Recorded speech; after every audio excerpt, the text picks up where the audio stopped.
పోయినోళ్ళందరూ మంచోళ్ళు అంటూ చెప్పేసిన ఆయన కూడా అంతకు ముందెప్పుడో వెళ్ళిపోయినోడే. పోయినోడు 6 అడుగుల భూమితోనే సరిపుచ్చుకుంటాడంటూ ఆ రష్యన్ కవి టాల్స్టాయ్ తన చిన్న కథలో 200 ఏళ్ల క్రితమే చెప్పేశాడు. సరే, ఈ జాతస్య మరణాల మాటలు పక్కకు పెట్టి సందర్భంలోకి వచ్చేద్దాం.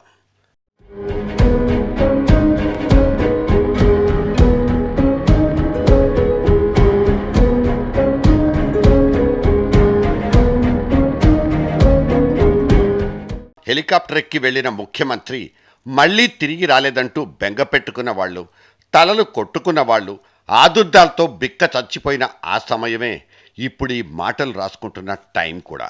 వెళ్లాల్సిన చోటకు చేరుకొని ఆ వాయు శకటం ఇంకెక్కడో కుప్పకూలిపోయిందనే వార్తను ధృవీకరించుకోలేని అశక్తత, బలహీనమైన క్షణాలు అప్పట్లో అందరివి. గాలి మోటార్ల గురించిన గాలి కబుర్లన్నీ చిలవలు పలవలై షికార్లు కొట్టేశాయి. రాజశేఖర్ రెడ్డి గారు పోయారు. 60 ఏళ్లకు రాజకీయాల నుంచే తప్పుకుంటానంటూ ప్రకటించి అసలు జీవితానికే రాజీనామా చేసి వెళ్ళిపోయారంటూ అంతా అనుకున్నారు కూడా.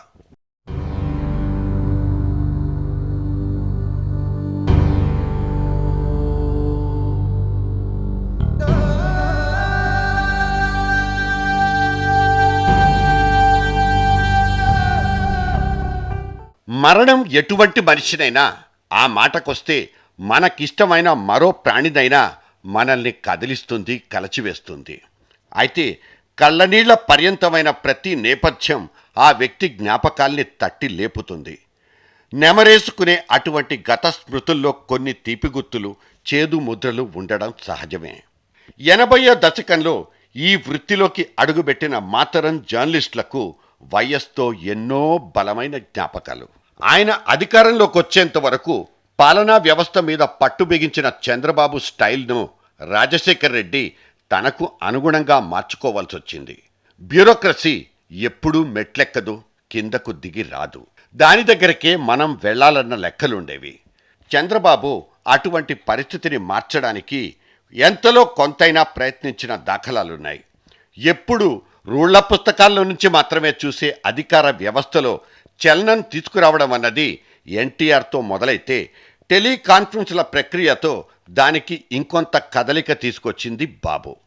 వైఎస్ది ఒక రకంగా చెప్పాలంటే ఎన్టీఆర్ శైలి. తాను అనుకున్నది జరిగిపోవాలి, జరిగి తీరాలన్న వ్యవహార శైలి అది. కొమ్ములు తిరిగిన అధికారులు ఫైళ్లు చంకలో పెట్టుకుని ఆగమేఘాల మీద ఆ సి బ్లాక్కు చేరుకునే హడావుడి దృశ్యాలే అప్పుడు అన్నీ ఆయనే చూసుకోలేదు. ఆ పక్కనే బ్లాక్లో కొలువుదీరిన ఆయన ఆంతరంగికుడైన కేవీపీ కంటబడకుండా, చెవినబడకుండా సాగిపోయిన పరిపాలన ఆ తర్వాత ఏ మలుపులు తిరిగిందో ఇప్పుడిక్కడ చర్చ అనవసరం. అయితే నిర్ణయాల అమలు మాత్రం శరవేగంతో జరిగిపోయేవి. ఎవరేమన్నా అనుకుంటారేమన్న సంశయాలు మాత్రం ఉండేవి కాదు. మొదట్నుంచి రెండోసారి అధికారం చేపట్టే నాటికి అటువంటి బెదుర్లింకేవైనా మిగిలుండుంటే అవన్నీ గాలికెగిరిపోయాయి. పరిపాలనా పర్వం పక్కకు పెడితే ఆ మేళ్లరాజావారి పర్వంలో కీళ్ల ప్రస్తావన గురించే చరిత్ర పుస్తకాలన్నీ నిండిపోయాయి. ఆ మాటకొస్తే ఓట్ల రాజకీయాలకు పాల్పడని వాళ్ళెవరు గనక వైఎస్ ప్రస్థానంలో దొర్లిపోయిన పాపులిస్ట్ పథకాల గురించి ఇప్పుడు తప్పులెన్నడానికి? ఏవైనా ఆయనది విభిన్న శైలి, ఆయన దూకుడు ధోరణి మాత్రం జనాలకు నచ్చేసింది. తేడాలొస్తే తూకం బరువు పెరిగి పెద్దోళ్ళైపోదామనుకున్న అసంతృప్తులు సైతం ఒళ్ళు దగ్గర పెట్టుకోవడాలు ఆయన జమానాలోనే మొదలైపోయాయి. వైఎస్ జమానాలో బాగుపడిపోయిన ఆసాములంతా ఆయనది స్వర్ణయుగం అంటూ కీర్తించారు. దురదృష్టవశాత్తు ఆయన టీవీ ఆ తర్వాత ఎవరికీ దక్కలేదు. ఆయన పోగొట్టిన రాష్ట్ర సంపద పోగు చేసుకున్న వాళ్ళు సైతం ఇవాళ ఆయన ఊసెత్తడమే మానేశారు. ఆయన కొడుగ్గా రాజకీయ వారసత్వాన్ని నమ్ముకున్న జగన్ కూడా అధికారానికి దూరమయ్యారు. అది ఆయన వ్యక్తిత్వ లోపమా లేక వారసత్వ దోషమో కూడా ఎవరి అభిప్రాయాలు వాళ్లకున్నాయి. సరిగ్గా ఉడికి ఉడకని అపరిపక్వ భోజనం రుచి గురించి ఇక్కడేం చెప్పాలి? ఇవాళ నిజానికి వైఎస్ ఆలోచన విధానాల గురించి, ఆయన నిండైన విగ్రహం లోపలి మనిషి గురించి చెప్పేవాళ్ళెవ్వరూ లేరు. ఒకవేళ ఎవరైనా చెప్పినా నమ్మే అవకాశాలు లేనంతగా రాజకీయాలు మారిపోయాయి. అన్ని మరకలు పడిపోయాయి. ఒక బలమైన వ్యక్తిత్వం ఉన్న రాజకీయ నాయకుడు కూడా కుటుంబ నేపథ్యాల గురించి కలత చెందిన సందర్భాలు ఉన్నాయి. అందుకు దాఖలాలైన చరిత్ర పుస్తకాలు ఉన్నాయి. కానీ ఈ రాజశేఖర రెడ్డి చరిత్ర పుటల్లో చోటు దక్కని మాటల్ని రాయడానికి ఉపక్రమించేదెవరు ఎప్పుడు అన్నదే మనకర్థం కాదు. ప్రజా జీవితాలతో మమేకమైన మనుషులు తమ బట్టలకు మచంటుకోకుండా ఎన్ని జాగ్రత్తలు పడ్డా మరకలంటుకోకుండా మాత్రం బయటపడరు. ఆరోపణలు, ప్రత్యారోపణలు, ఆవేశకావేశాలు ఎన్నెన్నున్నా అధికారంలో ఉన్నన్నాళ్ళు వాళ్ళు చేసిపోయిన మంచి పనులు గుర్తుపెట్టుకున్నట్లే అక్కడ దొర్లిపోయిన దుస్సంఘటనలు, తప్పుడు నిర్ణయాలు వాళ్ల తూకం బరువుల్ని మార్చేస్తాయి. రాజశేఖర రెడ్డి పోయారు కాబట్టి ఆత్రేయ అన్నట్లు పోయినోళ్ళందరూ మంచోళ్ళని సర్దుకుపోవచ్చు. కానీ పోయినోళ్ళందరిలో మంచోళ్లే కాదు, అమాయకులు, తెలివైన వాళ్ళు, అవినీతిపరులు, అధికారాల్ని దుర్వినియోగపరుచుకున్న వాళ్ళు, మాటకారులు, మనసున్న వాళ్ళు, నిష్కల్మషంగా ఉన్నోళ్ళు చాలామందే ఉండుంటారు. అయితే చివరకు వాళ్ళు పోయిన తర్వాత కూడా వాళ్ల గుణగణాల గురించి అవాకులు చవాకులు పేలకుండా అక్కడతో ఆపేసి మంచోడని సరిపెట్టుకోమన్న హితవే ఆత్రేయ మాటల్లో ఉండుండొచ్చు. అయితే అదే ఆత్రేయ ఇంకో మాట కూడా అన్నారు. ఆ మంచోళ్ళైన పోయినోళ్లతో పాటు ఉన్నోళ్లు కూడా తీపి గుర్తులని. ఇప్పుడు ఆయన వారసత్వం తనదేనంటున్న జగన్ ఆయనకు తీపి గుర్తా కాదా? ఇది నిర్ణయించాల్సిందెవరు? జనం.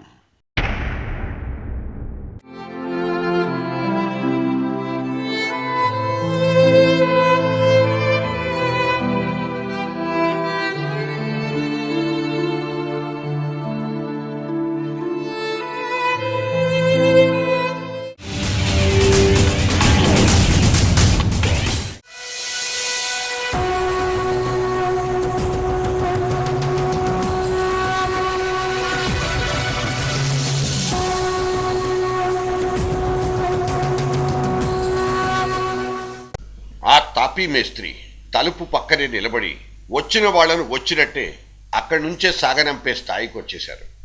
ఆప్యాయంగా పేరు పెట్టి పిలిచి ఆలింగనం చేసుకుని ఆతిథ్యం ఇచ్చి పంపే ఆ భరోసా శేఖరుడు అలా చివరి రోజుల్లో తలుపు పక్కన ఎందుకు చేరిపోయారు?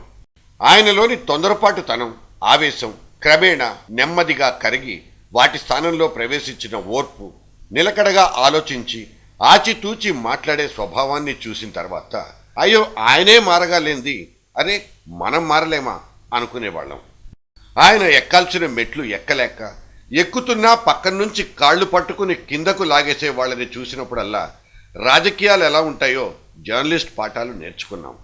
అప్పటి ఎలక్ట్రిసిటీ బోర్డులో హిటాచీ కంపెనీతో అధికారులు కుమ్మక్కై కుంభకోణం చేశారంటూ ఆయన ఆవేశపడిపోయి ఆ రోజు అసెంబ్లీలో మైక్ పీకేసి కాగితాలు చించేస్తే నిజంగా అందులో నిజం ఉందనుకుని ఆనాటి ముఖ్యమంత్రి ఎన్టీఆర్ఏ తెగ బాధపడిపోయారు.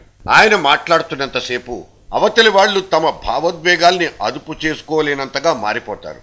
అద్భుతమైన వేగం, ఆ వేగాన్ని మించిన విషయం, అటువంటి విషయాన్ని కూడా మించిన భావ వ్యక్తీకరణ ఆయనకే ప్రత్యేకం. అటువంటి శైలే ఆ తర్వాత ఆయన్ని అశేష ప్రజానీకానికి ఆత్మీయుని చేయగలిగింది. కాంగ్రెస్ రాజకీయాల్ని అవపోసన పట్టిన వైఎస్ తనకు ప్రతికూలంగా ఉన్న పరిస్థితుల నుంచి అనుకూలంగా మార్చుకోవడానికి చాలా కష్టపడాల్సి వచ్చింది. 3 సార్లు తనకు దగ్గరగా వచ్చి దూరం జరిగిపోయిన ముఖ్యమంత్రి పదవిని సాధించడానికి ఆయన లాబియింగ్ సరిపోలేదు సరికదా, తానొక నిత్య అసమ్మతి వాదిననే బిరుదును కూడా సంపాదించి పెట్టింది. 1999 ఎన్నికలు ఆయన్ని రాజకీయ సన్యాసం దాకా నెట్టేశాయి. కానీ నిలదొక్కుని ప్రతిపక్ష నాయకుడి హోదాలో మరింత విజృంభించి చంద్రబాబు ప్రభుత్వానికి చెమటలు పట్టించారాయన. చావో రేవో తేల్చుకుందామని మొదలుపెట్టిన 2003 పాదయాత్ర అటు తన సొంత పార్టీలోని వ్యతిరేకులతో పాటు చివరాఖరికి తన అధిష్టానాన్ని కూడా తన వైపు తిప్పుకునేలా చేయగలిగింది. ఇక ఆ యాత్ర స్ట్రెయిట్ రిజల్టే 2004లో చంద్రబాబు కుర్చీని సైతం కూల్చేసి ఆయన్ని తన చిరకాల స్వప్నమైన ముఖ్యమంత్రి పదవిని వరింపజేసింది. పట్టుదల, నిరంతర శ్రమ, ఎన్ని ఆటుపోట్లకు గురైన చెరగని ఆత్మస్థైర్యం, ఇవి వయస్కున్న అద్భుతమైన లక్షణాలు. అధికారం చేతికందిన మరుక్షణం ఆయన ప్రజలకు దగ్గరయ్యే ఏ ఒక్క అవకాశాన్ని విడిచిపెట్టుకోలేదు. ప్రతి అవకాశాన్ని ఒక పథకం రూపంలో తర్జుమా చేసుకుని తిరుగులేని ఇమేజ్ని సొంతం చేసుకున్న ముఖ్యమంత్రిగా వైఎస్ది ఒక ప్రత్యేకమైన వ్యక్తిత్వం. తాను అనుకున్నది సాధించాలనే ఎన్టీఆర్ స్వభావం మళ్ళీ ఇక్కడ వైఎస్లో కనిపిస్తుంది. ఏదేమైనా రాష్ట్ర పరిపాలన మీద ఆయన వేసిన ముద్ర మాత్రం చెరిగిపోలేనిది. పథకాలేవైనా ప్రజల క్షేమాన్నే కోరుకోవాలి. అయితే ఓటు బ్యాంకుల పేరుతో ఖజానా కుదేలైపోయే కొన్ని పథకాలు వైఎస్ హయాంలో కూడా లెక్కించబడ్డాయి. వాటి భారాన్నే ఇవాళ అదే ప్రజలు అనుభవిస్తున్నారు కూడా. ఇవాళ సాక్షాత్తు అదే వైఎస్ బ్రతికున్నా తన పథకాల్ని కొనసాగించడానికి ఇబ్బంది పడి వాటి లబ్ధిదారుల గురించి పునర్నిర్వచనాలు రాసుకునేవారనడంలో సందేహమే లేదు. అంతేకాదు వ్యూహాలు మార్చి కొత్త పంథా రాసుకునేవారు కూడా. ఆయన సామర్థ్యం అటువంటిది.